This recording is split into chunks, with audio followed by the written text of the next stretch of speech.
চট্টগ্রাম বিভাগের সব খবর নিয়ে সংবাদ চট্টগ্রামে স্বাগত জানাচ্ছি আমি লাইলা নাজনীন। কক্সবাজারের উখিয়ায় পালং মেডিকেল ইনস্টিটিউটসে ব্যাপক অনিয়মের অভিযোগ উঠেছে। সরকারি অনুমোদন না নিয়েই IHT institute of health technology কোর্সে শিক্ষার্থী ভর্তি করছে প্রতিষ্ঠানটি। শিক্ষার্থীদের কাছ থেকে 2 বছর ধরে আদায় করা হচ্ছে ভর্তি ও কোর্স ফি, যার কিছুই যাচ্ছে না সরকারি খাতে। মিজবা আজাদের রিপোর্ট জানাচ্ছেন শাশ্বতী সরকার। সরকারি অনুমোদন না থাকলেও টানা 2 বছর ধরে টিএইচটি ইনস্টিটিউট অব হেলথ টেকনোলজি কোর্সে শিক্ষার্থী ভর্তি করছে কক্সবাজারের উখিয়ার পালং মেডিকেল ইনস্টিটিউটস। শুরুতে পরিচালক রেজিস্ট্রেশন ও পরীক্ষার সব ব্যবস্থা করার আশ্বাস দিলেও কোনো সরকারি স্বীকৃতি পায়নি প্রতিষ্ঠানটি। এতে চরম হতাশায় পড়েছেন শিক্ষার্থীরা। শিক্ষার্থীদের অভিযোগ, সমাধান চাইতে গেলে রেজিস্ট্রেশন স্থগিত রাখার হুমকি দিয়েছেন পরিচালক সলিমুল্লাহ। তবে এ বিষয়ে কথা বলতে রাজি হননি অভিযুক্ত সুজন। আমরা গত 2023 সাল থেকে ভর্তি হয়েছি। আজকে এসে বলতেছে আমাদের নাকি রেজিস্ট্রেশন হয় নাই, আমরা পরীক্ষা দিতে পারবো না। ম্যাথসে পড়ার জন্য অফার করেছিলেন, কিন্তু আমরা রাজি নই। আমরা তো ম্যাথস সম্পর্কে জানার সত্ত্বেও আমরা ম্যাথস পড়ি নাই। আমাদের ড্রিম হচ্ছে আমরা আইএসটিতে পড়বো। এতদিন আমাদেরকে ঠকিয়েছে, এখন আমাদের গার্জিয়ানদেরকে কথা দিয়েও আমাদের সাথে দেখা করতে, গার্জিয়ানদের সাথেও দেখা করতে আসে না। স্যার বলতেছে তোমাদের রেজিস্ট্রেশন হয় নাই, হবে না, তোমরা কি করতে পারবা করো। কোর্স শেষে সনদ না দেওয়া, প্রতিশ্রুতি ভঙ্গ এবং প্রশাসনিক অনিয়মের একাধিক অভিযোগও রয়েছে IHT institute of health technology ও এর পরিচালকের বিরুদ্ধে। শাশ্বতী সরকার, নাগরিক। চট্টগ্রামে তুচ্ছ ঘটনাকে কেন্দ্র করে বিএনপির দুপক্ষের সংঘর্ষে মোহাম্মদ সাজ্জাদ নামে এক ছাত্রদল কর্মী নিহত হয়েছেন। গুলিবিদ্ধ হয়ে আহত হয়েছেন অন্তত 8 জন। সোমবার মধ্যরাতে নগরীর বাকুলে এক্সেস রোড এলাকায় এ ঘটনা ঘটে। স্থানীয়রা জানান, এলাকায় দীর্ঘদিন ধরে আধিপত্য বিস্তার নিয়ে বিএনপির দুপক্ষের মধ্যে বিরোধ চলছে। গতরাতে একটি ব্যানার সরানো নিয়ে উত্তেজনা দেখা দেয়। এক পর্যায়ে বাধে সংঘর্ষ। এ সময় গুলিবিদ্ধ হয়ে ঘটনাস্থলেই মারা যান ছাত্রদল কর্মী মোহাম্মদ সাজ্জাদ। আহতদের উদ্ধার করে চট্টগ্রাম মেডিকেলে ভর্তি করা হয়েছে। হত্যাকারীদের দ্রুত গ্রেফতারের দাবি জানান city mayor doctor Shahadat Hossain. কিন্তু এই যে সুনির্দিষ্ট যে ছেলেগুলির কথা এসেছে, আমার বাবা বলেছে বোরহান, এবং এই যে ছেলেগুলো যে এগুলি করছে দীর্ঘদিন যাবত, আমি বলছি যে অনতিবিলম্বে তাদেরকে গ্রেফতার করা উচিত, এবং আমাদেরও যদি কেউ থেকে থাকে তাকেও গ্রেফতারের আওতায় আনা উচিত বলে আমি মনে করি। এখানে সন্ত্রাসীদের কোনো দল নেই। আমি বারবার বলছি, আমি এই শহরটাকে নিরাপদ শহর হিসেবে দেখতে চাই। আমি চাই না যে এখানে কোনো সন্ত্রাসীদের অভয়ারণ্যে পরিণত হোক, যারা চাঁদাবাজদের অভয়ারণ্যে পরিণত হোক। কাজে এখানে যে যুবলীগ ছাত্রলীগের যেসব নগরীর সাগরিকা রেলগেট এলাকায় ট্রাক ও মালবাহী ট্রেনের সংঘর্ষে শামসুল হাই আলম নামের এক নিরাপত্তা প্রহরী নিহত হয়েছেন। এই ঘটনায় চট্টগ্রাম বন্দরের গুডস ইয়ার্ড থেকে মালবাহী ট্রেন চলাচল বন্ধ রয়েছে। প্রত্যক্ষদর্শীরা জানায়, ভোরে সাগরিকা স্টেডিয়াম রেলগেট কন্টেইনারবাহী ট্রেনটি পার হবার সময় সেটিকে সজোরে ধাক্কা দেয় একটি চালবাহী ট্রাক। এতে ঘটনাস্থলে থাকা শামসুল আলম নামের এক ব্যক্তি চালের বস্তার নিচে চাপা পড়ে মারা যান। আর ট্রাকের ধাক্কায় ট্রেনটির ইঞ্জিন ও একটি কন্টেইনার উল্টে যায়। বর্ণাঢ্য আয়োজনে চট্টগ্রাম বিভাগে যুবদলের 47তম প্রতিষ্ঠা বার্ষিকী পালন করা হয়েছে। কুমিল্লা, নোয়াখালী, খাগড়াছড়ি সহ অন্যান্য জেলাগুলোয় সমাবেশ ও র্যালি করেছেন জেলা যুবদল। প্রতিনিধিদের পাঠানো তথ্যচিত্রে বিস্তারিত জানাচ্ছেন শাশ্বতী সরকার। সোমবার বিকেলে কুমিল্লার টাউন হল মাঠের মুক্তমঞ্চে প্রতিষ্ঠাবার্ষিকী উপলক্ষে এক সমাবেশ আয়োজন করে জেলা যুবদল। পরে বেলুন উড়িয়ে বর্ণাঢ্য র্যালিতে অংশ নেন তারা। র্যালিতে কৃষক আর ধান গাছ ছিল অন্যতম আকর্ষণ। সমাবেশে প্রধান অতিথি ছিলেন বিভাগীয় বিএনপির সাংগঠনিক সম্পাদক অধ্যক্ষ সেলিম ভুইয়া। এ সময় নির্বাচন বানচালের ষড়যন্ত্র মোকাবেলায় দলের নেতাকর্মীদের সতর্ক থাকার আহ্বান জানান তিনি।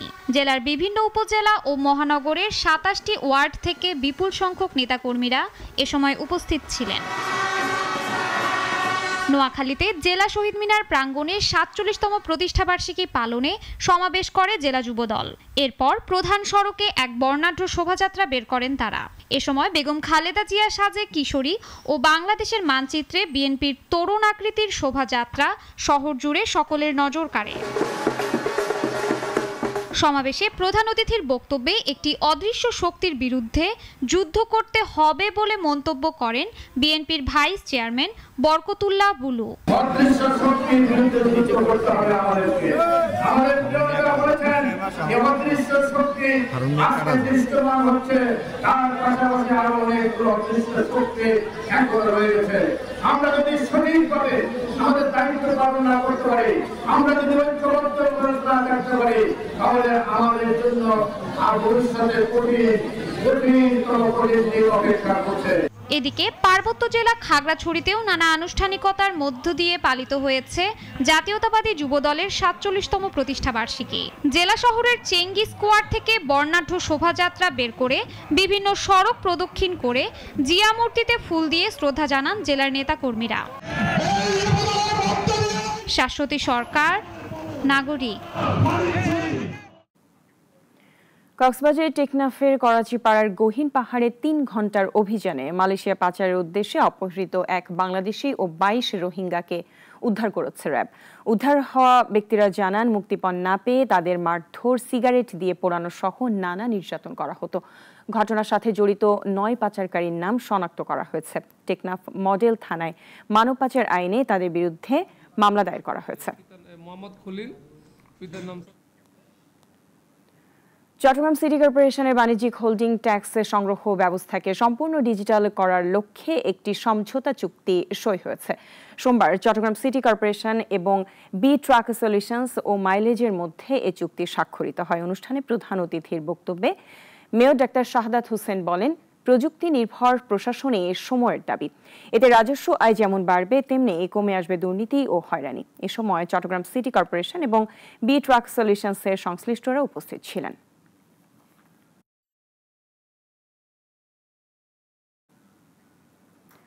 সমুদ্রের প্লাস্টিক দূষণ রোধ এবং স্থানীয় দরিদ্র জনগোষ্ঠীকে সহায়তা দিতে নেওয়া হলো এক ব্যতিক্রম কর্মসূচি। সোমবার দিনব্যাপী শহরের সমিতিপাড়া এলাকায় এ কর্মসূচি পালন করা হয়। প্লাস্টিক জমা দিলেই দেয়া হয় চাল, ডাল, ডিম সহ নিত্য প্রয়োজনীয় খাদ্য সামগ্রী। এতে খুশি স্থানীয় বাসিন্দারা। অতিরিক্ত জেলা প্রশাসক বিদ্যানন্দের সদস্য সহ অন্যান্যরা এ সময় উপস্থিত ছিলেন। প্লাস্টিক আমরা রিসাইকেল করার জন্য আমরা লক্ষ্যমাত্রা নির্ধারণ করেছি। ইতিমধ্যে এবছর আমরা প্রায় ২৭ মেট্রিক টন প্লাস্টিক কালেক্ট করে আমরা রিসাইকেল করেছি এবং এই পুরো প্রক্রিয়াটা স্বেচ্ছাশ্রমের মাধ্যমে কি সম্পাদিত হচ্ছে। অব্যবহৃত প্লাস্টিক যেগুলা যেখানে সেখানে পড়ে থাকে সেগুলা সংগ্রহ করা হয়। সংগ্রহ করার বিনিময়ে তাদেরকে বিভিন্ন চাল, ডাল, বিভিন্ন উপকরণ দেওয়া হয়। চট্টগ্রাম সিটি কর্পোরেশনের মেয়র ডাক্তার শাহাদাত হোসেন বলেছেন, নিরাপদ সড়ক গড়ে তুলতে হলে সবাইকে নিজ নিজ অবস্থান থেকে দায়িত্বশীল হতে হবে। বলেন, সড়ক দুর্ঘটনা রোধে সচেতনতার কোনো বিকল্প নেই। সোমবার নগরীর থিয়েটার ইনস্টিটিউট মিলনায়তনে জাতীয় নিরাপদ সড়ক দিবস উপলক্ষে আয়োজিত এক সমাবেশে প্রধান অতিথির বক্তব্যে তিনি এসব কথা বলেন। সমাবেশে নিরাপদ সড়ক চাই নগর কমিটির সহসভাপতি লায়ন মোহাম্মদ হাকিম আলীর সভাপতিত্বে চসিক প্রধান শিক্ষা কর্মকর্তা ডক্টর কিসিঞ্জার চাকমা, অভিক ওসমান, অধ্যক্ষ মোহাম্মদ আবু তালেব বেলাল সহ অন্যান্যরা উপস্থিত ছিলেন।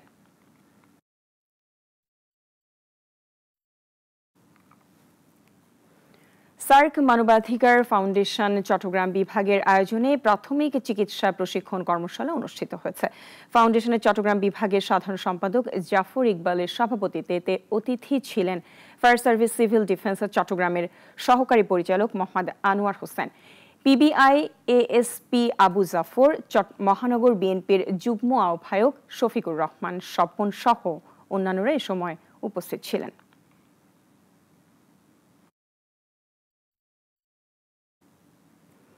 নোয়াখালীর সাহেবের হাট এলাকায় ডিবি পরিচয় এক ট্রাক চালককে তুলে নিয়ে মিথ্যা মাদক মামলায় ফাঁসানোর অভিযোগ উঠেছে।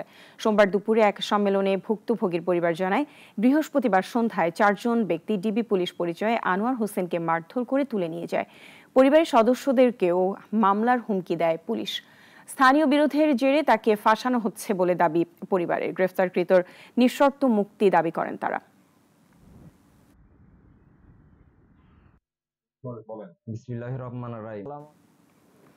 এখন এই পর্যন্তই। চট্টগ্রাম বিভাগের সব খবর নিয়ে প্রতিদিন দুপুর ১টায় থাকছে সংবাদ চট্টগ্রাম। এরপর বিকেল ৪টায় বিশ্বের ঘটে যাওয়া সব ঘটনা নিয়ে নাগরিক সারা বিশ্ব দেখার আমন্ত্রণ রইল। ধন্যবাদ সবাইকে সাথে থাকার জন্য।